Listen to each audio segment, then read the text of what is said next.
আমার জন্য দোয়া রাখবা। আমি মোসাম্মদ সেলিনা বেগমের দুলাভাইয়ের ঘর বাড়ি জ্বালাই দিতে যাইতেছি। যান, জ্বালাই দেন।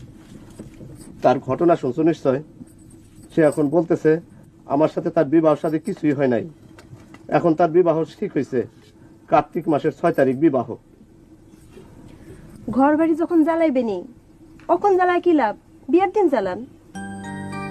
এইটা একটা বিবেচনার কথা বলছো। তাছাড়া এক শিশি কিরোসিনে কিছুই হইব না। সময় আসুক, আমি তার ঘর বাড়ি জ্বালায় কয়লা করে ফেলবো। সেই কয়লা দিয়ে দাঁত মাজবো। আমারে চিনে না, আমার নাম তৈয়ব আলী সরকার। আমরা সরকার বংশ। আর যে ছেলের সাথে বিবাহ হইতেছে তার বংশ পরিচয় কিছুই নাই। তার দাদাই ছিল জাইল্লা। সব খবর নিয়ে ফেলেছেন? অবশ্যই নিছি। তার দাদার দাদাই ছিল বিরাট ডাকাইত। এই খবরও নিয়ে ফেলেছেন? অবশ্যই নিছি। দোতারা চাচাতে ঢাকায় গেছে, এটা জানেন? যার ইচ্ছা যেখানে যাক, আমি আছি আমার চিন্তায়। বহুত সহ্য করছি, আর না, অখন থেকে গজব।